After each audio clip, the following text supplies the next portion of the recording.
Welcome back to Gloved Up Garage. Been a couple of months since I've had a chance to work on the Marauder, so we're back on it.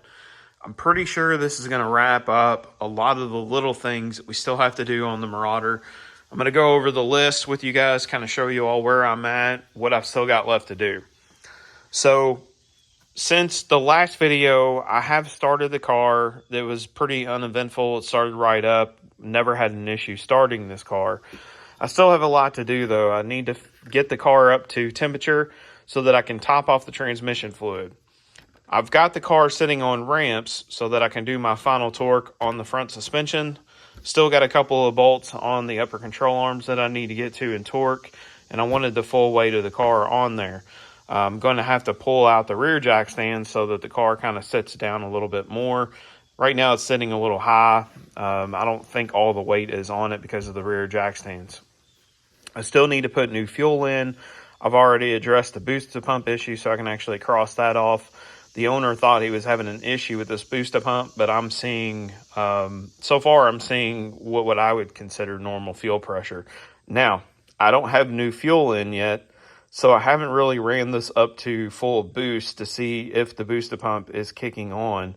But he thought that he was having an issue with it. Well, still, I'm not going to cross that off just yet until I check it out. So when I started it, I had an ABS light and the pedal was pretty soft. So I need to do an ABS bleed. I'll pull the wheels back off. I'll hook up my laptop with the forescan and I'll go in there to do the ABS factory bleed. Basically, you start at the right rear and you work your way all the way up to the front of the vehicle and it bleeds the ABS block as you go.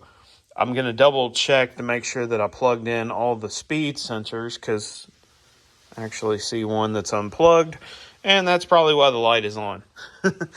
So right here, I've got a plug that's empty, and I bet if I reach down in here, I'm going to find, there it is. Yeah, well, that's why my ABS light was on. I still need to do a bleed, though, just to be sure that that's all bled out and we get a good firm pedal. And then something that the owner talked to me about while I was on the phone with him with the car running, he said that the shifter cable needed a little bit of adjustment. And that's what I'm going to do now. I'm going to slide under the car and adjust it. Basically, when you go from park to reverse, the indicator on the shifter shows it's going into reverse. The car is not actually going into reverse. There's a little bit of a delay. So I'm going to see if the shifter cable itself needs any kind of adjustment under there. There's not really a lot of adjustment to it because the shaft that comes out of the transmission has got two flat spots on the side, and the bracket for the shifter just goes right on there, and then there's a nut that holds that on. I'm just going to make sure all that's tight. We might need to, I don't know, maybe shoot some WD-40 or something up into the cable to make it slide a little better. Kind of worst case scenario, it needs a new cable. That's going to be really, really hard to tackle because it comes out of the firewall and wraps under the car. It's not very easy to get to. And then one of the last things, I mean, obviously it still needs tires and alignment. We still need to clean it. I'm going to check all the windows and door locks.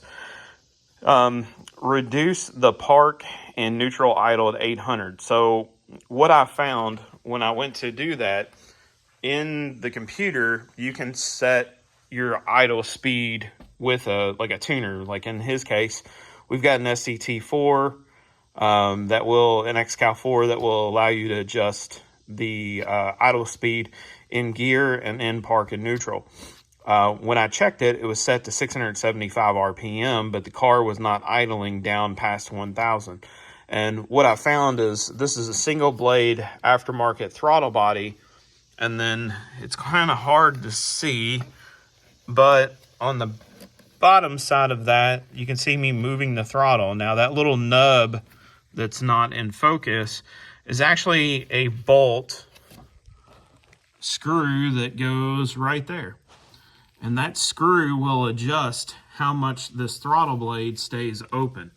So if you can see, as this moves, that screw goes through the bottom, and then it adjusts how far this arm will stay open. Right in there, you can see that screw is resting against the arm on the throttle body. So basically what I have to do is adjust that with the car running and basically watching the gauge to see where it goes. My computer settings are not going to move the idle on this. It's a mechanical thing. So that's how I adjust that. So I'm going to grab some lights. I'm going to get under the car and I'm going to show you guys how we're going to tackle this shifter cable issue. So I'm upside down under the car, but this is the shifter cable that comes in from up there in the interior. It wraps down, hits this bracket on the side of the trans, and then this is what I was talking about. So you've got a nut here that goes through this rod. This rod goes up here to the side of the transmission, and there's really not much adjustment to this. Now, I can tell it is pretty loose though. So that should, I would feel like that should be tighter. All right, so what I'm gonna have to do, because this mounts to this rod, and this rod is behind our transmission range sensor, and there is a lot of junk up in this thing, so I'm gonna blow all this out so that I can see what's going on, and then I'm gonna take off the transmission range sensor. I'm gonna mark it before I take it off. So this rod that comes through is also attached to this little bracket that attaches to the shifter cable. Basically, this is your neutral safety switch. It also tells the transmission, the computer, the PCM, what gear it's selected. So if you're selected into, drive, it's going to have the properties for drive. If you select it into first or second, it's going to hold those gears mechanically through the shifter, but also tells the computer that, hey, we're not going to send a shift signal because we're holding first or second gear. This was an issue that I had on my last Marauder, is the pins in this plug actually had come loose, and when they did, it wasn't making a connection for the neutral safety switch, which wouldn't allow the car to start all the time.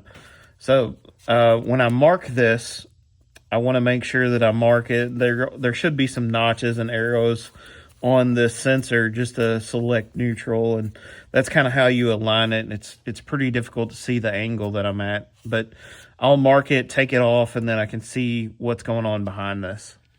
I know this isn't the greatest shot, but I've already kind of broke those screws loose. I wanted to show you all how this comes off. These two screws are just held into the side of the transmission, basically. There's not even any Loctite on them.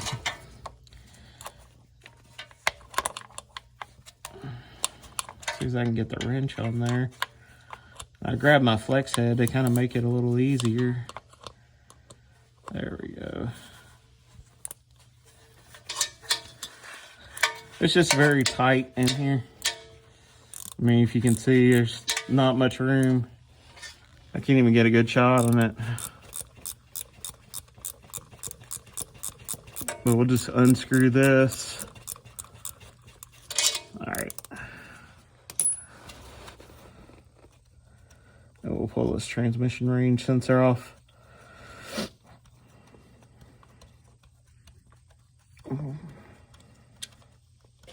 There we go. All right. So the last screw coming out. All right. Now this should just pop right off. There it goes. You can see all that stuff that's up there. All right. Now we'll lay that off to the side. Get these leaves out of our way and see what we got going on here. Man, that lever is super loose. All right, so up above that, let me move the plug for the range sensor out of the way. You can actually see where that mounts. It looks like there's a bushing there. I wonder if that bushing shot, because the lever,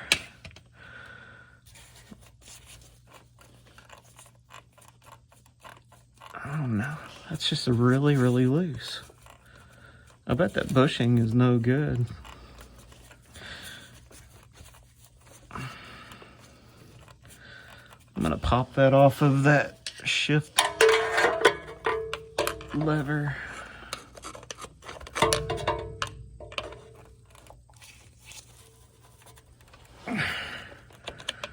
thought it was held on to a nut, but it's got a bushing in there instead, so I'm going to pop it off that bushing.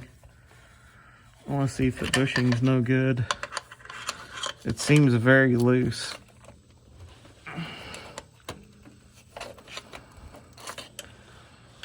It's just not coming off of there. Alright, let me get a longer pry bar. If you can tell what I'm working on. Of course not. This is the actual lever. Yeah, this whole thing's blurry. So I managed to finally get the cable off of the bracket that's on the transmission, which is up here, that little nub there. And this bushing attaches to that nub and to the bracket. There's a lot of slop in this bushing, and I found that Dorman actually makes a replacement. A couple other places make replacements too, but I think this bushing is just wore out. It's not split or anything, but there was a lot of play between this bracket that goes up here to the shifter cable and that rod and that bracket that attaches to the transmission. So I'm going to replace that bushing. I looked it up on Dorman's website. It's like a $3 bushing. I can get on Amazon and get it here in just 2 days. So I'm going to order that part, replace that bushing. Hopefully that takes care of this issue for now. So I'll have to hold on and before I can finish this part up on camera until I get that part here, obviously. I figured it would be easier just to pull this off the car and kind of explain how this works. So under the car, you could see that this was attached to the shifter cable with this nut. This rod's next to, or bracket, rod's next to the transmission. And then this actually attaches to the rod that comes out of the transmission with a bracket and like a ball on it. So this snaps over the ball. It's got like a rod on the ball, and then that's what actually connects your shifter to the transmission itself. And under the car, you saw how it was configured. This bushing, it's hard to tell, but the inside of that bushing is not round anymore. You can see where it's pushed in a little bit right there. And I really don't think it was for me removing it, but you can see it's not perfectly round. I think this bushing had some slack in it. I could tell that this, where it was attached to the cable, was solid. This moving back and forth, front and rear, was solid. But where it actually came through and met the lever on the transmission, there was slop right here at this point, meaning that when you move this, the rod that comes out of the transmission didn't exactly move at the same time as this. So that tells me that this bushing is probably bad. I can see that there's, you know, some physical deformities to it. So I'm going to take my Dremel tool. I'm going to make like an X pattern and push this out, because this is like unbelievably hard plastic. I don't believe it's supposed to be that hard. I think it's supposed to be like a nylon, so it has a little bit of cushiness to it, but not too much cushy, if you know what I mean. So I'm going to cut this out of there, and then I'm going to get the new one on order. Dorman sells this part. They're like $4 on Amazon. Just about every auto parts store can get them too, but I don't feel like going anywhere, and none of the stores around me have it, so I'm going to order this part. I'm going to do this with one hand here. I've got one hand holding the camera, the other on this Dremel.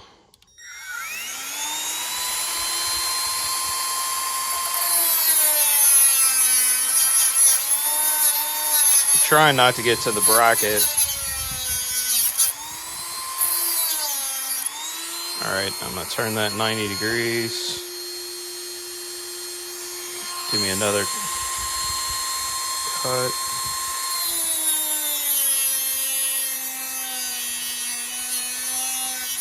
All right, we're through. All right, so just because that's all I got right here next to me, we'll pry this up and out. Push these little tabs through that we made. Actually need to tighten the vise up. There we go.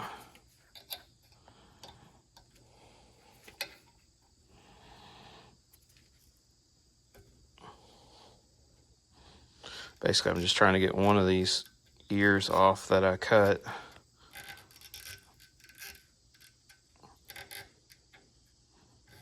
There we go. Yeah. Now I should be able to push this through.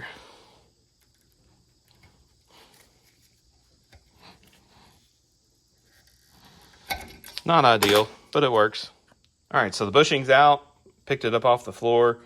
Basically, it just goes through that bracket. I'll put a little bit of paint on this bracket just to clean it up. I don't like that it's rusted.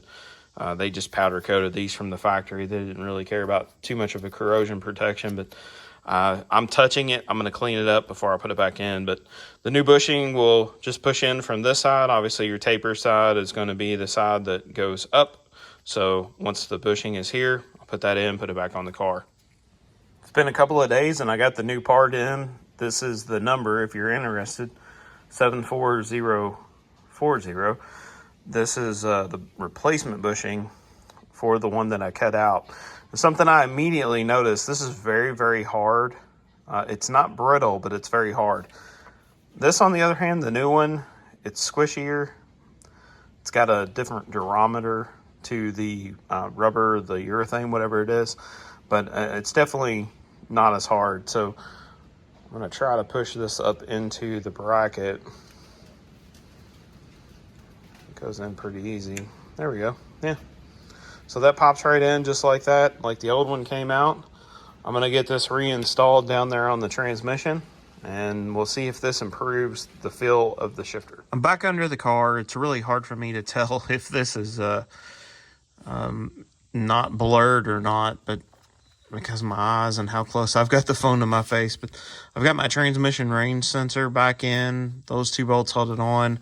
On the top side of this, there's a notch on this white ring that you see, and then there's a line on the sensor itself. You put the car into neutral, you get this line back up. So I've got the bracket bolted back in. It's hard to see that bushing that's up in there. And then this is where the cable actually bolts to that bracket. Now, when I put all this back together initially and I got up in the car, I put it into park, and it was really difficult to get it to go into park. So what I had to do was loosen this nut right here, put the car into park, and then when I did that, this cable relaxed just a little bit. So I think a combination of this cable starting to wear on the internal sleeve, along with that bushing that was bad on the shifter arm coming out of the trans, was why we were having some delays going into reverse. But now I've got all this adjusted really well. I'm going to fire the car up just to verify that it's going into gear smooth. But that is one step of many that I've still got left to do to finish this car. Welcome back to Gloved Up Garage. I'm hoping this is going to be one of the last videos on the Marauder until we actually give it back to the owner. We had a really big cold snap come through Kentucky. It's unusual for us to get into the single digits for more than like a day or two. We had almost a week of single digits and then another week of below freezing temps. When I finally got back out here to the garage to kind of check things out and just kind of walk through, I found a puddle down here under the car. And I know that there wasn't anything leaking prior. I've started this thing several times. So I started tracing to see where the puddle was coming from, the leak. And I found that fitting right there on the bottom of this reservoir for the heat exchanger is very wet. And what's happening is it's flowing down that hose. There's a connector right there that's in the shadow that you can't see. And it's leaking out of this reservoir right here. That clamp is very tight. There's a flare at the bottom of the fitting that comes out of this. And that clamp is obviously on this side of that flare. So I'm not quite sure why I'm getting fluid leaking out of this. So I'm going to have to get the system drained and then pop that off of there to see what's going on, because I don't want to spill all 3 gallons of coolant all over the floor. It's not very easy to get under the car to drain this system. So I think what I'm going to do, I've got an older shop vac, and I'm going to hook my shop vac onto this reservoir and try to get as much of this coolant out of the system. And then I've got a new tool to help me put it back in to make sure there's no air bubble. So we'll cross that bridge a little later, but that's one of the things I need to tackle. I'm going to go through and torque all of my suspension items. I've got them tightened up, but I need to verify my specs, tighten the upper control arm to the spindle, tighten the upper control arm to the frame, tighten my strut up to the frame, or to the lower control arm and to the frame itself, cross member, whatever you want to call it. Make sure all those specs are good, And then the next thing I need to do is put my wheel on and verify that I have the brake line coming off of the caliper clocked correctly, where it's not going to be pinched by the suspension and it's not going to rub the inside of the wheel. I need to do that for the front on both sides. On the rears, I just need to make sure that that hose is in the right position.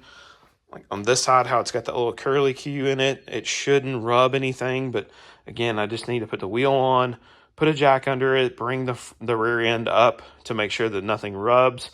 And then from there, it should be good. Now off camera, I've drained all of the gas out of this thing. I had to take the fuel pump assembly off of the tank, which there's like 8mm bolts that hold it to the tank. Take that off, and then I could slip a hose down inside the fuel tank, which you can kind of see right there, and basically just sucked all the fuel out with an electric fuel pump. The gas in this thing is several years old. I don't want to even try to start running it other than just a few seconds. This thing really needs to get up to temp several times to make sure we don't have any leaks in the cooling system, and just to kind of bring it back up. And I also need to fill the trans, and I want to do that while it's warm. So those are the few things that I need to work on, and you can kind of see our list up here. So out of all the stuff that we've done, we need to fill the trans. Again, it's got to be up to temp to do that. Final torque the front suspension. That's what I'm going to work on now. Tires in alignment. Off camera, we'll worry about that later. Wiper blades later. Clean and detail later. The door locks is something I'm going to go through when I check the windows and the sunroof. Add a little bit of lubrication and things just to kind of make it better. The booster pump is not crossed off. I can't do that until I can verify that it's getting into boost. Can't do that on old fuel, so we'll worry about that later too. He asked me to bring the park and neutral idle down to 800 RPM. Right now in park and drive, I think it's idling at about 1,000. Smidge on the high side, no big deal. What I did find, I was playing with it a little bit before I took the old gas out, just letting it idle.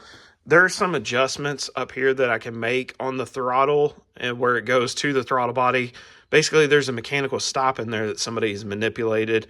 I may have shown that on video, I can't remember, but I did need to check that out just to verify we're still idling at the right RPM. So I'm going to get my gloves on, I'm going to grab some tools, my torque wrench and stuff. We're going to go to work on the front end. So I went ahead and pulled the clamp off. I was going to go ahead and drain all this, and you can see there's still a little bit of coolant coming out of that tube. When I started to tighten the clamp down, this screw on the clamp started to go into the hood right here. So I think what has happened is this clamp has just failed. So I'm going to replace it. I'm going to clean as much as the coolant off of the reservoir as I can, put the new clamp on, and see if it still leaks. I'm going to try to pressurize this with the coolant that's in it. I've got a tool that goes up here on the cap. So to pressurize the system, I'll cap off the return line. Actually, I'll just put the return line back on. That way, if it does pressurize and push fluid up, it goes back into the reservoir. But I think that's all it is. I think it's just this clamp has failed. It's, you know, it's kind of out of shape and bent and stuff. So I'll put a new clamp on here and see where that gets me. Now, I've talked about organization in some of my other videos and stuff. What I do is I use these Sterilite shoe boxes to keep a lot of stuff organized in my cabinets that you see in the background. It looks like a lot of, you know, hose clamps just thrown in here, and that's pretty much what it is. So what I'll do is try to find one that I think is going to work, which looks like this one will. And this looks to be a really good clamp. I don't know if the brand on it means anything, Trident, but it looks like a better clamp than what this was. So I'll replace this clamp, but you can see I've got a ton of stuff in here. A bunch of spring lock clamps from different vehicles. Some of these, which are really cool. These, I think, go on the 5 liters on the heater hoses. I've got some Ford marked clamps in here that have like the Ford logo on them for Fox bodies and stuff. So a lot of these are, well, that's a Ford one that's made by Trident. So I'm going to say that Trident clamp's probably going to be good. All right, so I'm going to put that clamp on, but I just wanted to show you guys, like, you know, I've got some junk ones and stuff in here, but this is how I keep my stuff organized. All right, the feed hose has the clamp back on it. Went ahead and clamped up my return line. I've got my Harbor Freight pressure tester hooked up. And ideally what I want to see on this is probably about 7 to 9 PSI. This doesn't have a lot of pressure. It's just got a flow pump in there. This system doesn't build pressure like the radiator does. So it really won't have more than maybe 2 or 3 PSI on it, if that. And I could be wrong about those numbers, but it seems pretty low. It doesn't really have pressure like a water pump on an engine does. So I will pump this up and see if it holds pressure, and then I'm going to see if I get any fluid that pushes out of where the reservoir meets that hose right there. So I've got this set up here, and you can see on the gauge, looks like I've got about 7 PSI. I watched all the fluid go out of the reservoir and into the hose down here. If this is completely sealed up like it should be, then I really shouldn't lose any pressure over about 10 to 15 minutes. And so far, I'm not seeing the gauge move. I mean, you can see the gauge there. It's just kind of settled in. So it looks like I'm right there between 6 and 7 PSI, maybe 6.5, which is plenty. Like I said, I mean, this thing doesn't have a ton of pressure on it. So I'll just sit here and watch this gauge for a few minutes to make sure it doesn't drop. If it stays at this pressure, then we should be good to go ahead and refill the system. And more than likely, the clamp that was down there was just bad. So I'll watch this and come back. All right, so it's been a couple of minutes. I can kind of hear a little bit of a hissing noise coming from the cap and then coming from the return. The return doesn't bother me as much. It's got a little bit of epoxy or something around this barb fitting that's here. Not really worried about that too much because this isn't going to be under pressure. It's just literally got water flowing through here. It just needs to be watertight. It doesn't have to be pressure tight. The hose down here, I jiggled this and it's still got pressure under it. I'm going to move it a little bit. And you can see on the gauge, I'm closer to 6 now than I was, but I mean, I consider that to be an acceptable range. You know, half of a PSI over 5 minutes or so. It doesn't look like it's leaking anymore, and that's the important thing. So I'll go ahead and mount the reservoir back down to the wheel well. I'm going to go ahead and put the coolant back in. I'm going to filter that coolant before I put it in there. And then I'm going to use something a little different to fill this up. We'll see how that goes. So I bought a new pressurized fill tool. Basically, it puts a negative pressure on the system. It removes all the fluid that's in there. And then, well, you're supposed to remove all the fluid. And then it puts a vacuum into the system. When you open the valve, it fills up everything with fluid. That's not really going to work too much because it's still got fluid in it. I can't get all the fluid out without using like a shop vac or something. I really don't want to do that right now. Everything seems to be good. That's holding. It's a little damp from the previous fluid that was in there, coolant that was in there. It's not really leaking any more than it was. If I dry this up, it's just got fluid stuck in here from where it was loose before. It doesn't seem like it's got any more coming out.